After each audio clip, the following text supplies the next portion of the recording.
Waking to absolute darkness and temperatures plunging below 50 degrees in a cabin buried in snow, this stark reality defined 3 decades of Dick Proeneka's life. To truly grasp freedom, one must confront its immense cost. A life built from the ground up, battling predators, brutal cold, persistent hunger, and a solitude so profound it reshapes the very core of one's being. In the unforgiving wilderness, a single misstep can be fatal, and no one will witness your final struggle. Chapter 1. Going Up. The call to the wild arrived via a letter from bush pilot Babe Allsworth. It was time for Dick Proeneka to leave Sawmill Lake on Kodiak and venture into the remote Alaskan wilderness. Having temporarily stayed at Spike and Hope Carer's cabin and utilized their gear, Dick left his camper with them, flew to Anchorage, and by May 21, 1968, felt an undeniable pull to depart. The changing weather and even the comforts of Mary Allsworth's cooking couldn't deter him. Soon, Babe gave the signal, and they loaded the Taylorcraft. The flight to Twin Lakes soared over majestic mountains and still frozen lakes. After circling Spike's cabin, they landed on the lower lake, leaving Dick with a 3.5-mile trek to haul his supplies. As Dick surveyed his new surroundings, a deep connection to the land stirred within him, though Babe lightheartedly described it as a dunghill next to heaven. Regardless, Dick was ready. Now truly alone, he faced the daunting question. Could he truly build a cabin and sustain himself solely from the land? His only link to the outside world would be Babe's infrequent visits. He hiked to Spike's cabin, the physical effort mirroring the hard work of felling trees and hauling logs that lay ahead. The cabin offered a familiar comfort, feeling like a temporary home. He started a fire, but a test of the canoe proved the ice too unstable. Opting for the shore, he began carrying his gear, spotting Dall sheep and a caribou along the way. That evening, caribou sandwiches and sourdough pancakes fueled his thoughts, recalling Babe's words, "We are not piling up treasures on this earth."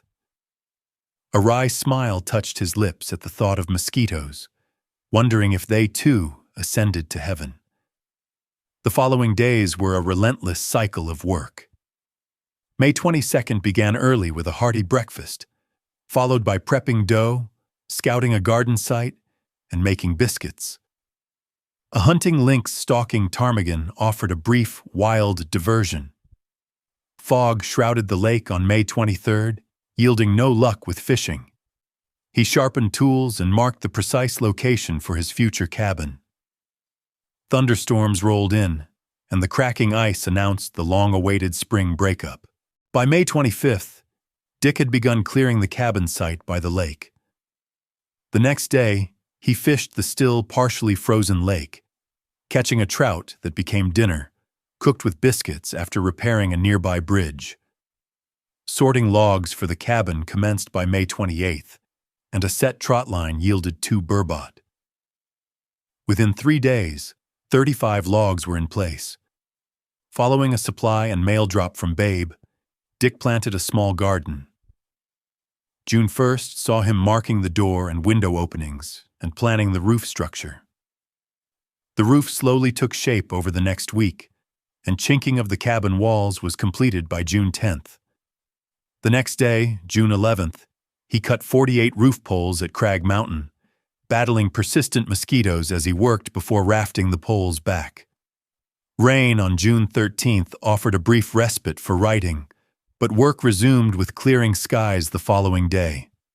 The garden showed signs of life, and one side of the roof was completed.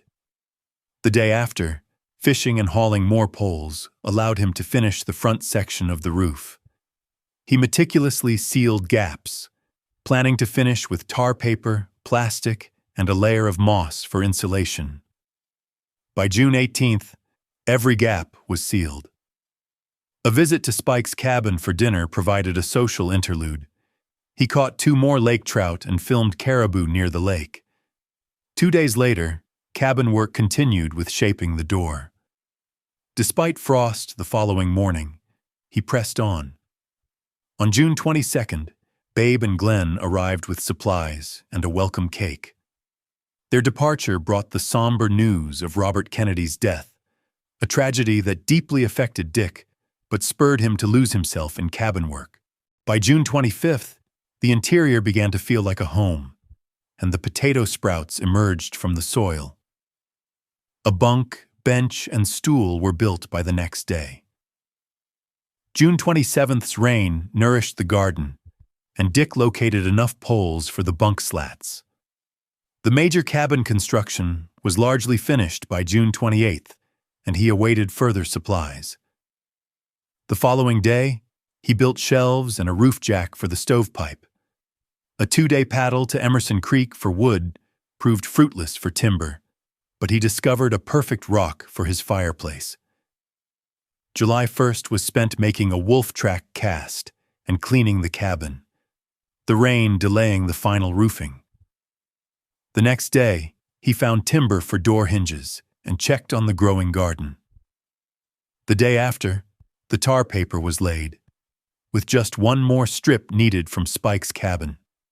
By July 4th, the roof was nearly complete. He caught a char and began planning the woodshed. The following day brought frost to the potatoes and no sign of a plane.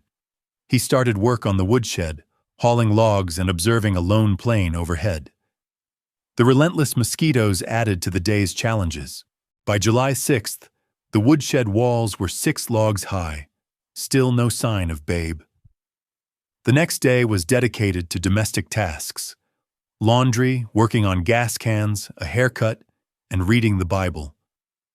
July 8th saw more cabin work, cutting timber, peeling logs, and fishing. The roofing plans were solidifying. By July 9th, the ridge log was in place, and he spotted a moose near Glacier Creek. He also hauled 2 large boulders back to the cabin site, affectionately calling them the grizzly eggs. Babe finally arrived on July 10th with supplies and mail, staying for dinner. That evening, Dick caught a lake trout. The next day, he worked on the door, planed boards, and prepared roof poles, enjoying another lake trout and fireweed salad for dinner. July 12th brought fog and frost, prompting work on molding and hinges for the door. The following day, he caught a char, finished the woodshed roof, and started on the outhouse. His dinner a simple meal of biscuits and bean soup. From July 14th to 16th, he smoked bacon, continued outhouse construction, and dealt with a rabbit pilfering his peas.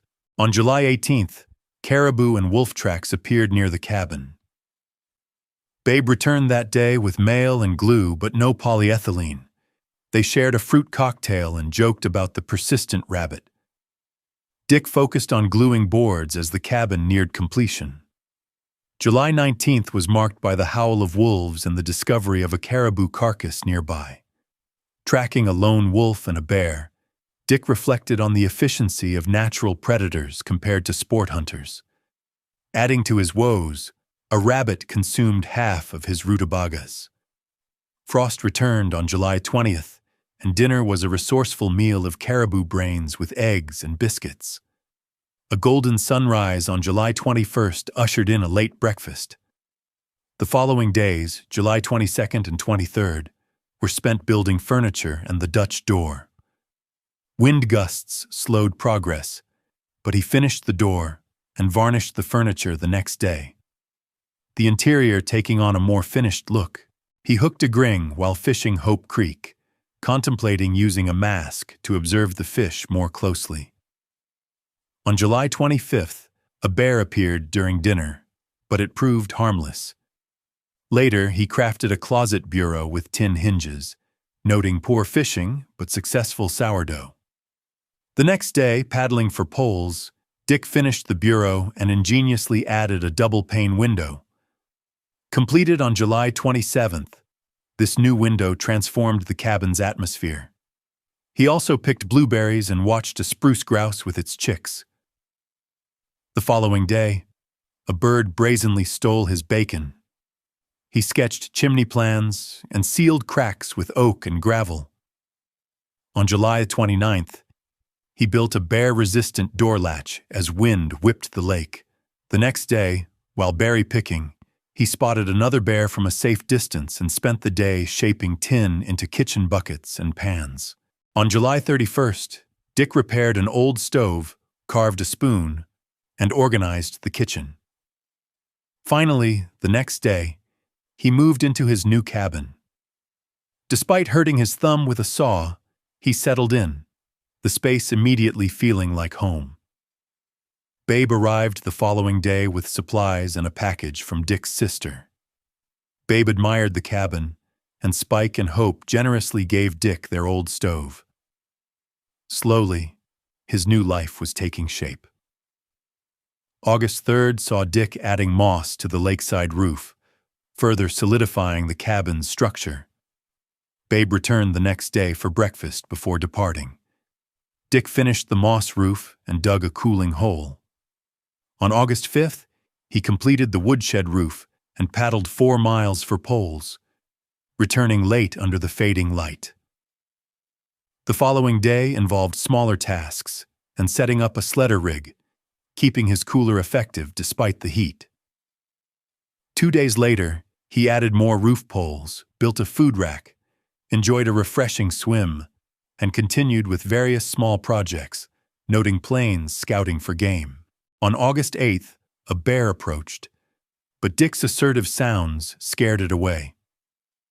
He finished his tasks, cleaned the yard, and hoped the bear wouldn't return. The weather turned gray, and the lake level rose. August 10th was productive, building a butcher's block, gathering firewood, fishing, and picking blueberries. The next day, he spotted a bull caribou, shedding velvet and wary of distant hunters. After rain on August 12th, Dick paddled to the lower lake, catching a large trout before battling white caps on his return. The trout's eggs, fried in bacon grease, were a treat. The following day, he added a paper towel rack, hung burlap curtains, and cleared the beach to improve plane landings. The cabin was nearing completion. Over the next 2 days, Dick observed 7 rams above Glacier Creek. After hunters shot 2, Dick retrieved the remaining meat and cooked ribs for supper. The day after, he smoked the meat, contending with a squirrel pilfering toilet paper, a minor annoyance compared to the potential havoc a wolverine could wreak. By September 6th, Babe flew in with supplies, but lacked lime for the fireplace. That same day, Dick began building the fireplace, cutting a barrel and gathering materials. Over the following days, he worked on the fireplace and chimney, nearing completion by September 12th, needing only fine sand. Despite dropping temperatures between September 13th and 14th, he continued chimney work. From September 15th to 17th, he built the chimney form, tested the draft, and observed the nearby rams. On September 18th, he finally finished the chimney and crafted flashings. Babe made a brief stop on September 20th. On the final day of sheep season, Dick spotted rams, took a clean shot, and packed the meat across the lake, later enjoying liver and onions. With sufficient meat, he spent September 21st to 23rd smoking it and working on the pelt, testing the chimney draft, and chasing off a squirrel. He noted hunters with a caribou rack, later cleaning up their discarded trash on September 25th. The lake began cooling the next day, prompting him to rebuild his woodpile, sharpen tools, and prepare for the impending freeze-up. Chapter 2. Freeze-up. November 28, 1968, dawned clear and cold as Twin Lakes began to freeze. Dick Proenica marked the day with a special meal and focused on winter preparations, building a sled, repairing snowshoes, and crafting tools. He replaced a foggy window, improved his fireplace, and stored his canoe. By November 29th, the ice had thickened. Dick found wolf tracks and a spoiled moose calf carcass. Despite the risk, he salvaged what he could and hung the head for magpies. Early December brought intense cold, yet Dick created a hand warmer, sealed cabin gaps, and tested his gear in temperatures dropping to 35 degrees. He experimented with extra layers, new mittens, and face coverings. By December 7th, the mercury hit 38 degrees, a challenging day spent adjusting to the cold and witnessing a lynx attack. A welcome warm-up to 20 degrees on December 12th coincided with the ice reaching 20 inches thick. He observed various wildlife, finding himself favoring winter over summer. On Christmas Day, Babe delivered supplies and letters, providing Dick with reading material for the day. By December 28th, sheep tracks appeared on the ice. New Year's Eve registered 34 degrees, and a hike in full winter gear left Dick's hood frosted. He insulated his waterhole to prevent freezing. January the 2nd saw temperatures plummet to 45 degrees, prompting a frosty hike to Low Pass. A break to 7 degrees arrived on January 7th with signs of fox and otter. Babe flew in with supplies on January 9th. On January 12th, Dick saw the sun's direct light for the first time in weeks. Moose were spotted near the cottonwoods by January 16th. A rise to 10 degrees the next day revitalized him. He fixed his stovepipe, cleaned the cabin, and saw the squirrel return. By January 22nd, 3.5 inches of snow covered the ground, and he observed wildlife near the meat cache. By month's end, snow depth reached 28 inches. February began with fog and light snow. Dick cleared a landing strip for Babe, who arrived on February 3rd with supplies, celebrated with thawed blueberries. The next day, however, temperatures plunged to 51,000 calm. His clothing inadequate, Dick tested new socks during a hike. The extreme cold persisted until February 6th when it warmed to 10 degrees. He set up a spruce route for birds and tracked oats. By February 12th, temperatures reached 25 degrees. Amidst clearing weather in mid-February, Dick carved a special spoon for Mary. Snow depth was 27 inches by month's end. Babe brought more supplies and stories on the 23rd. Heavy snow persisted on February 27th, when Dick noted a weasel stealing moose meat. March 2nd brought mild weather and a successful fishing trip yielding a 16-inch trout. Wolverine tracks and a caribou herd were seen the next day. Direct sunlight finally reached his cabin on March 3rd. By March 5th, signs of spring emerged, including a hawk owl being harassed by a camp robber. A strong wind that night underscored the value of his shelter. On March 10th, Babe arrived with mail, mentioning the end of caribou season. Dick felt the cabin was crowded and needed more storage, despite the sun-warmed 76 degrees outside. March 11th was spent drying snowshoes and cutting firewood. Within 2 days, he varnished the cabin interior in anticipation of visitors. March 15th saw a return to 28 degrees, but Dick tested his gear to stay warm, spotting lynx and porcupine tracks. On March 16th, the northern lights danced across the 22 degrees sky. By March 19th, Dick was hand-feeding gray jays and carving a bowl. Days passed uneventfully until March 24th, when he saw a fox steal meat and heard ptarmigan calls. 2 days later, Babe brought caribou meat, which Dick, having ample supply, sent back the next day.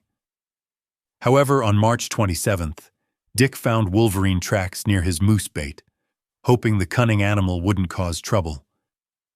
The next day, he tracked it to Hope Creek. By March 29th, the bait was untouched, but fresh tracks encircled the sled. True to form, 2 days later, Dick found his sled moved 30 feet by the wolverine and set a trap. On April the 1st, he waited at midnight. The wolverine returned but was spooked by the alarm, a testament to their intelligence and defiance. The next day, Dick followed its tracks. On April 4th, the wolverine returned but fled when illuminated by his light. He located its resting spot the following morning. April 6th brought another attempt, and Dick successfully photographed the wolverine. On April 11th, he tried a barrel trap, but a fox stole the bait. He also spotted 2 wolves and a spruce grouse, a frustrating interplay of wildlife. By April 16th, Babe hadn't visited in weeks, but spring was clearly arriving. He saw a weasel changing its coat. The next day, Babe returned with supplies and news of wildlife, promising to bring visitors soon. He returned the following day with his wife, Mary, and a teacher's wife. They visited, sang hymns, and shared stories. By April 22nd, Dick was picking cranberries and making syrup, observing a bear with 3 cubs. The next day, he tracked wolf and moose. On April 24th, the falls were a mere trickle, and swans flew overhead, a clear signal to store the snowshoes. On April 30th, he saw the bear family again, watching the cubs play in the snow. He also tracked caribou, noting overlapping bear and caribou trails. Water ran under the ice that day, and the song of a robin filled the air. Dick Proenica woke on his 52nd birthday, May 4th, to blowing snow and near-freezing temperatures. He spent the day pursuing a bear family to capture their image, later celebrating with a steak and blueberries. The wilderness, he felt, kept him young. On May 6th, a white Arctic hare graced his cabin clearing. The next day, as he tracked the hare, he dug post holes for his cache. The rocky ground, softened by thaw, was challenging, but he envisioned the cache standing 9 feet above the winter snow. May 8th brought Babe with a birthday cake from Dick's sister. They shared the treat and popcorn, Babe mentioning upcoming visitors, prompting Dick to consider tidying his cabin. That night, the sound of a distant waterfall filled the quiet. The following day, the valley bathed in sunlight. A chickadee flitted nearby, swans migrated overhead, and the movement of caribou and sheep signaled the approaching lambing season. Temperatures dropped to 26 degrees Fahrenheit on May 10th. Hope Creek thawed, birds arrived in greater numbers, and he watched an eagle soar low, perhaps on the hunt. On May 11th, a hike to a lookout above the Key River revealed a caribou cow and her calf. A bear attacked, and Dick watched the calf struggle in the snow before the bear pursued the cow. Later, he found the calf, weak but alive, and carried her back to the cabin, naming her May. She drank milk and honey, a fragile hope. May cried through the night of May 12th. Dick fed her often but found no trace of her mother. May died later that day, leaving Dick with regret for not leaving her where she fell. The next day, he salted May's hide, his work a necessary distraction as spring accelerated around him. Flowers blooming, trees budding, yet still no sign of the main caribou migration. He finished bracing his new cache, making it exceptionally solid.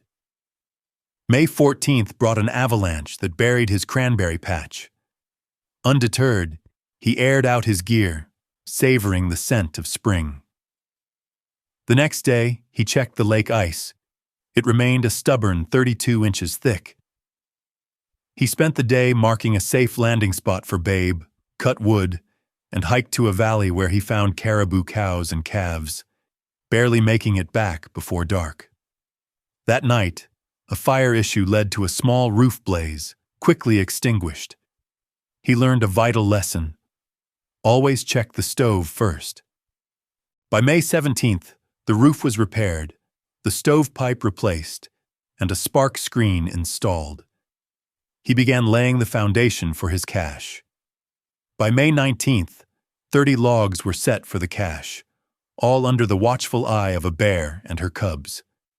The thick ice mystified him. How was it melting so slowly?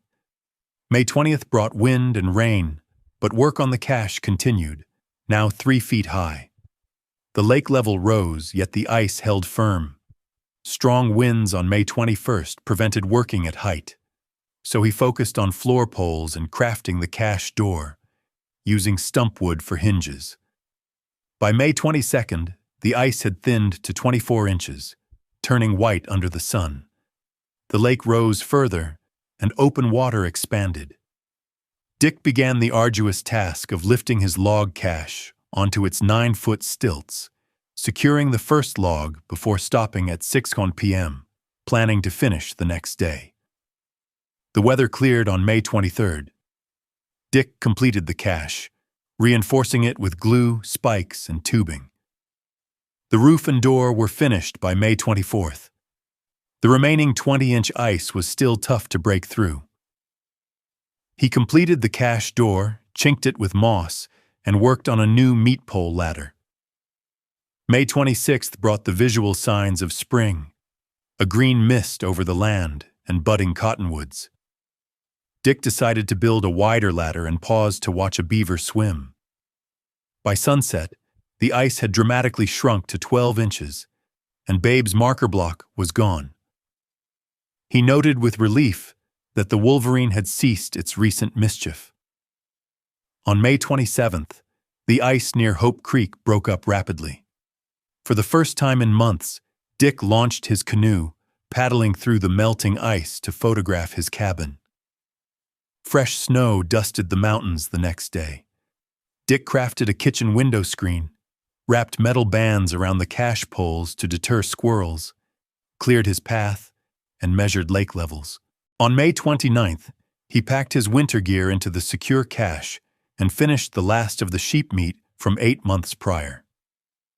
By June 6th, large ice chunks moved swiftly across the lake, which finally reflected the mountain peaks now mostly clear of snow. On July 2nd, a frustrating early morning search for his missing axe ended successfully. Finding, cleaning, and sharpening it reinforced the need for organization. To celebrate, he ventured into the high country, leaving his camera and rifle behind, armed only with binoculars and a spotting scope. Battling bugs at lake level, he paddled across and began his hike, spotting a cow moose and startling a bull caribou. Blueberries grew near a rock face.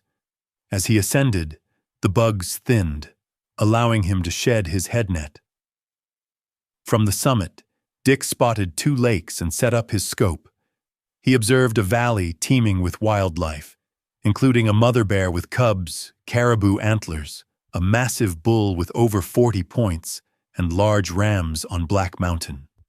The rugged landscape was a mosaic of boulders and wildflowers. Settling among the rocks, he watched a ptarmigan family and the bear family. After a moment of peace, he descended. On his way back, a charging brown bear turned the serene hike into a serious encounter. He yelled, tripped, and the bear luckily veered off, likely startled or misidentifying him. Shaken, Dick acknowledged the necessity of carrying a rifle for protection. Later, as rain began, Dick paddled his canoe, the lake surface bubbling and the breeze picking up. His thoughts returned to the bear encounter. Back at the cabin, his neighbor, a red squirrel, constantly caused trouble by raiding food stores and his sourdough biscuits. Despite the nuisance, Dick admired the squirrel's persistent resourcefulness, relieved it wasn't in league with the foxes or wolverines. On August 25th, paddling to the lower end of the lake, Dick spotted a caribou bull with a striking white coat. He pursued it in his canoe, but the bull charged through the water and vanished into the brush.